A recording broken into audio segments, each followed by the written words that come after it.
पार्वती पहाड़ की बेटी, लक्ष्मी समुद्र के बेटी, मछली मछोदरी के पेट से, श्रृंगी ऋषि हरणी के पेट से, जम्बुक ऋषि सियारिन के पेट से, गौतम ऋषि गाय के पेट से, द्रोणाचार्य दोना से, अगस्त ऋषि घैला से, जनक मुर्दा मथने से पैदा ले लिए, राम को खीर खिया के पैदा किया गया, सीता खेते जोतला से पैदा ले लिया, हनुमान कान में पैदा किया। इसी तरह से देवी देवता पैदा होता है। तो जब सोने चांदी के देवी दुर्गा को गजनी कबाड़ के ले गया तो उसका बाल नहीं टेढ़ हो सका, तो गिट्टी छड़ सीमेंट का हनुमान हमारा आपका क्या बना बिगाड़ देगा। इसके बाद भी आप समझ नहीं रहे। बाप को स्वर्ग नरक में भेजना चाहते हो तो जवन जात इस जन्म में तुम्हें खड़ाऊ खड़पा पहनने नहीं दिया, जूता चप्पल पहनने नहीं दिया, चौकी कुर्सी पर बैठने नहीं दिया, वो कहता है पलंग दान करो, गाय दान करो, बाप के स्वर्ग में भेज देंगे। कि स्वर्ग में भेजेगा कि धसोर देगा, ये कौन समझेगा जी।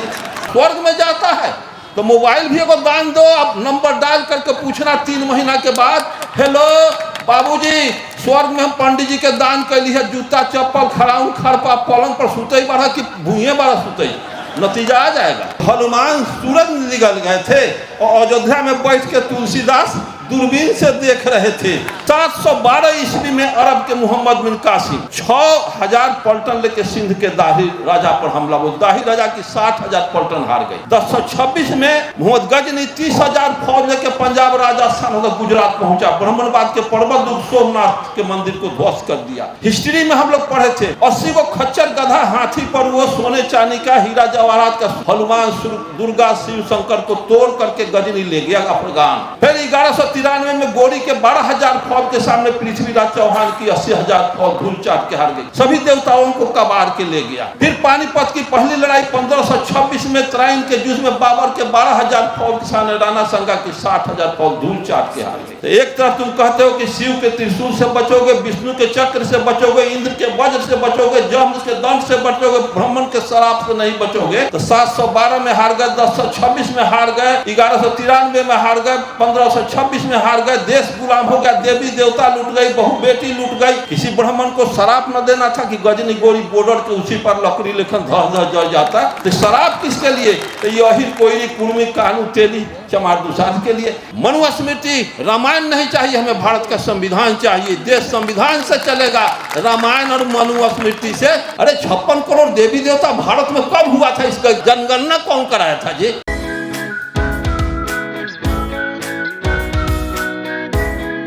संत रैदास ने कहा था, कितना एप्रोप्रिएट बात उन्होंने कहा, लिखा है कि सत्संग कर रही हो माधव जैसे मधुक मखीरा। ए इंसान, ए दलित पिछड़ा, अपना संगठन बनाओ, अपना में मीटिंग करो, बात करो और संगठित होकर के रहो जैसे मधुमक्खी। हजारों मधुमक्खी एक छत्ता में आपस में गुनगुना करके, आपस में संगठित होकर के एक छत्ता में हजारों अट सकता है। इतना शानदार का परिचय इन्होंने दिया रैदास, संत रैदास। तो हम डरते हैं, संगठित मधुमक्खी है, ढेला नहीं मारते हैं। ए बच्चा, क्यों ढेला मधुमक्खी पर मार रहे हो?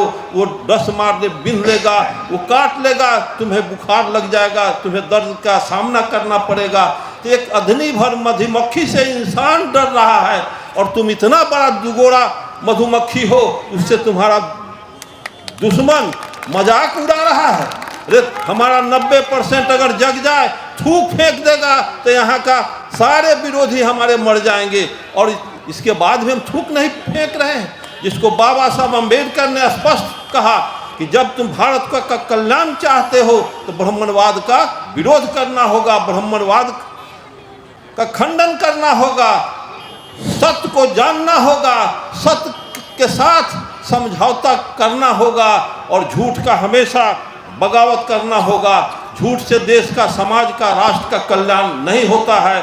आपसे मैं कहूँगा, बुद्ध ने भी स्पष्ट कहे हुए हैं कि सत्य के मार्ग पर चल के असफल हो जाना कहीं बेहतर है झूठ के मार्ग के चल करके सफल होने से। हम सत्य के मार्ग वकालत करेंगे, हार जाएंगे, ये कबूल है, लेकिन झूठ के मार्ग पर चल करके बादशाह में मैं मोदी के तरह बनना पसंद नहीं करता हूँ। क्योंकि मोदी जैसा पूरे भारत नहीं, पूरे विश्व के सभी राष्ट्राध्यक्ष जितना झूठ बोलते हैं, उससे ज़्यादा अकेला ये मोदी जी झूठ बोलते हैं। इसमें थोड़ा सा भी समझौता करने की जरूरत नहीं। इस तरह के राष्ट्राध्यक्ष का कार्यक्रम होगा। साथियों, एक बात मैं कहूंगा कि ऊंची नीची भूमि अच्छी पैदावार नहीं दे सकती। ऊंची नीची भूमि अच्छी पैदावार नहीं दे सकती। उभर खाभर रोड रास्ता अच्छी गति प्रदान नहीं कर सकती। तो जिस समाज में ऊंच नीच छुआछूत के भेदभाव रखने वाले लोग, क्या समाज राष्ट्र का कल्याण कर सकते हैं? संभव नहीं है। और आप हजारों वर्ष से यहाँ के चंद 10% का गुलाम बने हुए हैं। वो संविधान के को मजाक बना के रखे हुए हैं और संविधान को मानते नहीं हैं। आपसे रामायण को, मनुस्मृति को, गीता जैसे वेद पुराण को, इस सब को मनवा लिया। वो गोबर को देवता मनवा लिए, आप मान गए। वो पत्थर को देवता मनवा दिए, आप मान गए। ढेला को देवता मनवा लिए, आप मान गए। लेकिन हमारे बाबा साहब अम्बेडकर, कार्ल मार्क्स, ज्योतिबा फूले, पेरियार, कबीर, इन लोगों ने कहा कि पाहन पूजे हरि मिले तो मैं पूजू पहाड़। ये बात आपको समझ में नहीं आया?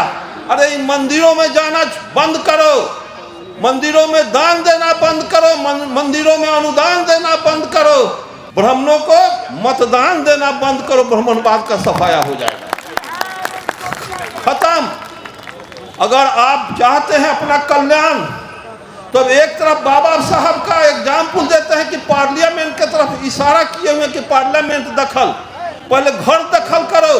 पहले घर से ब्राह्मणवाद को 2 क्लास पास ब्राह्मण तुम्हारे घर में आके सत्यनारायण झूठ नारायण कथा कहता है और तुम सरेंडर कर जाते हो। और 20 क्लास IAS IPS जो सचिवालय में बैठा है उसको तुम दखल करना चाहते हो। तो पहले घर से भगाओ, तब पार्लियामेंट से स्वतः भाग जाएगा। ब्राह्मणवाद को घर से भगाओ, नहीं तो सत्यनारायण झूठ नारायण कथा बुला लो। कोई परिवार में मर जाता है तो मार छिलवा करके बाप को स्वर्ग नरक में भेजना चाहते हो। तो जवन जात इस जन्म में तुम्हें खड़ाउन खड़पा पहनने नहीं दिया, जूता चप्पल पहनने नहीं दिया, चौकी कुर्सी पर बैठने नहीं दिया, वो कहता है पलंग दान करो, गाय दान करो, बाप के स्वर्ग में भेज देंगे। कि स्वर्ग में भेजेगा कि धसोर देगा, ये कौन समझेगा जी? समझना होगा। इस जन्म में जौन जाति के लोग तुम्हें खराम खरपा नहीं पहनने दिया, स्वर्ग में पलंग पर सुतने देगा, इसीलिए दान करते हो पलंग। ये इस तरह का गफलत में मत फंसो। और ये साखी रावण जी ने तो कहा कि हनुमान सूरज निगल गए थे और अयोध्या में बैठ के तुलसीदास दूरबीन से देख रहे थे। और उसी समय वास्को डी गामा कोलंबस दुनिया का खोज कर रहा था। उसी समय रामायण में तुलसीदास लिखते हैं कि बाल समय रवि भक्ष कियो तो 3 लोक भेल अंधियारो, को नहीं जानत है जग में कपि संकट मोचन नाम तिहारो। ये लिखा हुआ मैं नहीं कहता हूँ, रामायण में पढ़ा हूँ। तो मैं पूछता हूँ कि जब हनुमान सूरज निकले तो 3 लोक में अंधेरा हो गया, तो वास्को डी गामा कोलंबस को भी तो कहना चाहिए था। तो उसी अनहरिया में हम फंस गए तो अमेरिका को खोज लिए, वो क्यों नहीं लिखा? उसी उम्र के Vasco D gamma Columbus, Kabir, Raidas, Tulsidas थे, थोड़ा 19-20 के उम्र में थे। तो ये कपोल कल्पितवाद, झूठ, ब्राह्मणवाद इस देश में समस्या पैदा करने का कारखाना लगा दिया। और फिर वैसा ही कारखाना एगो लगने जा रहा है जिसका चंद दिनों में उद्घाटन। वैसे कारखाना को आप तहजीह नहीं दे, वहां जाने की जरूरत नहीं है। जिस देश में भीख लेने वाला ऊंच और भीख देने वाला नीच, ऐसी संस्कृति को आप मत चलावें। भीख देने वाला ऊंच होगा, भीख लेने वाला नीच होगा, ऐसे संस्कृति को चलाने का काम करें। यहाँ शीर्षासन करके रख दिया, आप पैर को सिर मान रहे हैं या सिर को पैर मान रहे हैं। ब्राह्मणवाद में आपका कहीं कोई स्थान नहीं है और आप स्थान लेना चाहते हैं। जो संविधान जब तक इस देश में रहेगा, अम्बेडकर जिंदा रहेंगे, कबीर कर्पूरी जिंदा रहेंगे, बाबा साहब अम्बेडकर से लेकर जितने हमारे समाज सुधारक हैं सब जिंदा रहेंगे। संविधान खत्म, बाबा साहब अम्बेडकर, सारे संत सुधारक खत्म। ऐसी व्यवस्था को आपको जानना होगा, अमल करना होगा। साथियों, अगर ये आज मैं आपसे कहूं कि बिजली के तार इस रास्ते से गई है, उसको करंट, उसको छुओगे आज तो करंट आज मारेगा कि 6 महीना के बाद मारेगा? आज मारेगा कि 712 ईस्वी में अरब के मोहम्मद बिन कासिम 6,000 पलटन लेके सिंध के दाही राजा पर हमला हुआ। दाही राजा की 60,000 पलटन हार गई। 1026 में मोहम्मद गजनी 30,000 फौज लेके पंजाब राजस्थान होकर गुजरात पहुंचा। ब्राह्मणवाद के पर्वत सोमनाथ के मंदिर को ध्वस्त कर दिया। हिस्ट्री में हम लोग पढ़े थे 80 को खच्चर गधा हाथी पर वो सोने चांदी का हीरा जवाहरात का हनुमान दुर्गा शिव शंकर को तोड़ करके गजनी ले गया अफगान। फिर 1193 में गोरी के 12,000 फौज के सामने पृथ्वीराज चौहान की 80,000 फौज धूल चाट के हार गई। सभी देवताओं को कबाड़ के ले गया। फिर पानीपत की पहली लड़ाई 1526 में तराइन के युद्ध में बाबर के 12,000 फौज के सामने राणा संगा की 60,000 फौज धूल चाट के हार गई। तो एक तरफ तुम कहते हो कि शिव के त्रिशूल से बचोगे, विष्णु के चक्र से बचोगे, इंद्र के वज्र से बचोगे, जम के दंड से बचोगे, ब्राह्मण के शराब से नहीं बचोगे। तो 712 में हार गए, 1026 में हार गए, 1193 में हार गए, 1526 में हार गए। देश गुलाम हो गया, देवी देवता लूट गई, बहु बेटी लूट गई। किसी ब्राह्मण को शराब न देना था कि गजनी गोरी बॉर्डर के उसी पर लकड़ी लेखन धस जल जाता। तो शराब किसके लिए? तो यही कोयरी कुर्मी कानू तेली चमार दुसाध के लिए कि कम से कम शराब रिजर्व रहेगा तो दही चूड़ा तो बाद में गफलत में खिलाएगा, और नहीं तो शराब नेकेड हो जाएगा, उघाड़ हो जाएगा तो कोनो पूछेगा नहीं। ऐसी व्यवस्था को सोचना होगा। तो जब सोने चांदी के देवी दुर्गा को गजनी कबाड़ के ले गया तो उसका बाल नहीं टेढ़ हो सका, तो गिट्टी छड़ सीमेंट का हनुमान हमारा आपका क्या बना बिगाड़ देगा? इसके बाद भी आप समझ नहीं रहे। ऐसी व्यवस्था को छोड़ना होगा। और सत्यनारायण झूठनारायण बेटा बेटी के शादी हो अर्जक विधि से करें। कोई परिवार में मर जाता है, जाइए जला दीजिए, लकड़ी है तो जला दीजिए, नहीं तो दफना दीजिए। और कोई जरूरत नहीं है माथ छिलवाना, भाव छिलवाने की जरूरत नहीं है। दान पुण्य करना स्वर्ग में जाता है तो मोबाइल भी एगो दान दो। अब नंबर डायल करके पूछना 3 महीना के बाद, हेलो बाबूजी, स्वर्ग में हम पंडित जी के दान कैली है, जूता चप्पल खड़ाऊ खरपा पलंग पर सुतई बढ़ा कि भूये बड़ा सुतई, नतीजा आ जाएगा। ज्ञान सत्य को समझो। विज्ञान में कोई लेकिन किंतु मगर परंतु नहीं होता है। विज्ञान किसी विषय को प्रयोग करके सिद्ध करेगा, नहीं तो रिजेक्ट कर देगा। आज तक आप विज्ञान ऑब्जेक्शन इसीलिए कहता है पहले जानो तब मानो। यहाँ जाना नहीं और मान लिया कि राजा सागर के 60,000 लड़का रहे। अरे झोड़िए में पैदा कैले रहे का?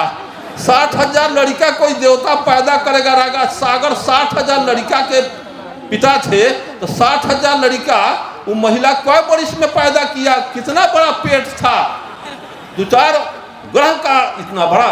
ये कपोल कल्पित बात में फंसा के 90% को जाति में फंसा करके रखा। पशु पक्षियों में जाति होती है, वनस्पतियों में जाति होती है, आम है, लीची है, पपीता है, खजूर है, तार है। और पक्षियों में जाति होती है, बकुला है, मैनी है, गिद्ध है, वगैरह वगैरह। जानवरों में जाति होती है। का उसी तरह से जाति इंसान का है। ये चमार दुसाध कोयरी कुम्हार कानू कलवार उसी तरह से जाति है। कोई आदमी अगर कहे गाय और भैंसी एक जाति है, 2 जाति है, क्योंकि जाति का पहचान क्रॉस से भी होता है, पैखाना से भी देख के होता है, बोली से होता है, चेहरा से होता है। अगर उसी तरह का मानव जाति है तो गाय को भैंसा से क्रॉस कराएगा, बच्चा नहीं देगी। बकुला को मैनी से क्रॉस कराओगे, अंडा नहीं देगी। बाघ को हरिण से क्रॉस कराओगे, बच्चा नहीं देगी, चूंकि दोनों 2 जाति है। सेम उसी तरह से जाति है। तो चमार का लड़का ब्राह्मण के लड़की में, चाहे ब्राह्मण का लड़का चमार के लड़की में शादी कराओ, बच्चा न होगा तो 2 जाति है, बच्चा हो जाता है तो 1 जाति है। यह वैज्ञानिक तर्क है, यह वैज्ञानिक बात है। जाति बना दिया, तुम जाति में बन गए, अहिर कोयरी कुर्मी कानू चमार दुसाध बन गए। इससे बड़ा गफलत में कौन पड़ेगा? सारे लोग गफलत में पड़े हैं। और एक तरफ बाबू जगदेव बाबू ने कहा था कि ब्राह्मणवाद को समझना होगा। आप घुरुकवा चनन कीजिए, औंठी पहनिए, हाथ में बद्धी बांधिए, जनेऊ सोटिए और अंबेडकरवादी कहिए, मार्क्सवादी पदार्थवादी कहिए। इस देश में मार्क्सवाद असफल हुआ क्यों? दूरा पर मार्क्सवाद लेनिनवाद, अंगना में सत्यनारायण झूठनारायण कथा, कैसे होगा? आज आप कहते हैं अंबेडकरवादी, छठ में ठेकुआ सूरज को खिला रहे हैं, चलेगा? कोई जरूरत नहीं है। अंबेडकरवाद का नारा बुलंद करने वाला बद्धी नहीं पहनेगा हाथ में, भुरुकुआ चनन नहीं करेगा, सत्यनारायण झूठनारायण कथा इनकारो, इसकी कोई जरूरत नहीं है। हमें मनुस्मृति रामायण नहीं चाहिए, हमें भारत का संविधान चाहिए। देश संविधान से चलेगा, रामायण और मनुस्मृति से देश नहीं चलता है। और इस तरह के आयोजक साथियों का, फतेह बहादुर का और इसमें उपस्थित हमारे शिक्षा मंत्री, भूमि सुधार मंत्री उदय नारायण चौधरी जी, इन लोगों का आभार व्यक्त करते हुए मैं आप तमाम लोगों का आभार व्यक्त करते हुए मैं आपसे विदा चाहता हूं। हम हिंदू कभी नहीं थे, अब हिंदू बन करके ब्राह्मणवाद का एक बाल नहीं टेढ़ कर सकते हैं, ब्राह्मणवाद का एक खटिया खड़ा नहीं कर सकते हैं। हम हिंदू, बाबा साहब कहे थे कि हम हिंदू कभी नहीं थे, हिंदू आज भी नहीं हैं, हम हिंदू धर्म के गुलाम हैं। हिंदू धर्म छोड़ना धर्म परिवर्तन नहीं है, ये तो गुलामी के जंजीरें तोड़ना है, इसे वीर पुरुष कर सकते हैं। अनुदान मंदिर में जाना बंद करे, जिसको पेरियार रामास्वामी नायकर ने कहा था ईश्वर होता ही नहीं है। भारत में अगर जानना है तो बाबा साहब अम्बेडकर का रीडर्स ऑफ हिंदू में राम एंड कृष्ण किताब उठा के पढ़िए। भारत में राम रावण युद्ध नहीं हुआ लेकिन रामायण लिखी गई, भारत में महाभारत नहीं हुआ लेकिन महाभारत लिखा गया। ये सब हुआ नहीं, भारत में राम पैदा नहीं हुए, भारत में ये 56 करोड़ देवी देवता को बना दिया गया। हम मान लिया, अरे 56 करोड़ देवी देवता भारत में कब हुआ था? इसका जनगणना कौन कराया था जी? एक होता है ये लालू जी, नीतीश और लालू जी जनगणना कराया था, विरोध चल रहा है। 56 करोड़ देवता की जनगणना कौन कराया? 200 देवी देवता का नाम आप सभी लोगों को कह दूं कि लिख करके दीजिए तो मैं आपका गुलाम लिख दूं। 100 देवता का नाम भी नहीं लिख सकते, गोबर पर आ जाइएगा, पैखाना पर आ जाइएगा। इतना देवी देवता 56 करोड़, जिस देश में 56 करोड़ देवता हो वो देश दुनिया के दौर में सबका कर्जा लेता हो। लक्ष्मी सरस्वती इस देश में लक्ष्मी होती नहीं है। इसी लक्ष्मी के एक बार डॉक्टर लोहिया को रामस्वरूप वर्मा जगदेव बाबू चुनौती और चैलेंज कर दिया कि आप भी लोहिया जी पाखंडी हैं। एक बार बनारस में ब्राह्मणों ने साजिश करके डॉक्टर लोहिया को पथभ्रष्ट कर दिए, क्या कि लक्ष्मी बड़ी कि सरस्वती बड़ी। एक सेमिनार का आयोजन बनारस में हुआ। अब लोहिया समाजवादी नेता डॉक्टर राम मनोहर लोहिया इसका उद्घाटन करेंगे। लोहिया गए तो कह दिए कि सरस्वती बड़ी। अरे तो सरस्वती बड़ी, इसका मतलब है कि आप कॉन्फिडेंस करते हैं लक्ष्मी सरस्वती में, बड़ी छोटी कह देना। फिर मंदिर का लखनऊ में उद्घाटन कर दिए, इसका मतलब ऐसे नहीं होगा। ये हुआ ही नहीं। इनके सारे धर्मशास्त्र में एकदम क्लियर लिखा हुआ है कि पार्वती पहाड़ की बेटी, लक्ष्मी समुद्र के बेटी, मछली मछोदरी के पेट से, श्रृंगी ऋषि हरणी के पेट से, जम्बुक ऋषि सियारिन के पेट से, गौतम ऋषि गाय के पेट से, द्रोणाचार्य दोना से, अगस्त ऋषि घैला से, जनक मुर्दा मथने से पैदा ले लिए, राम को खीर खिया के पैदा किया गया, सीता खेते जोतला से पैदा ले लिया, हनुमान कान में पैदा किया। क्या इसी तरह से देवी देवता पैदा होता है? इसको क्या सत्य मानिएगा? अरे सत्य मानने का प्रयास करें। बुद्ध को जाने, कार्ल मार्क्स को जाने, बाबा साहब अम्बेडकर, पेरियार को जाने, जगदेव को, ललई सिंह यादव, रामस्वरूप वर्मा का लिखा हुआ पुस्तक मनुस्मृति राष्ट्र का कलंक, ब्राह्मण महिमा क्यों और कैसे, इसका जरूर अध्ययन करें। इन्हीं शब्दों के साथ मैं फतेह बहादुर बाबू का आभार व्यक्त करते हुए, इसमें टाइम देने वाले का और आने वाले आयोजक मंडली का आभार व्यक्त करते हुए, जय अर्जक, जय बुद्ध, जय अम्बेडकर, जय जगदेव, जय ललित सिंह यादव, जय रामस्वरूप वर्मा।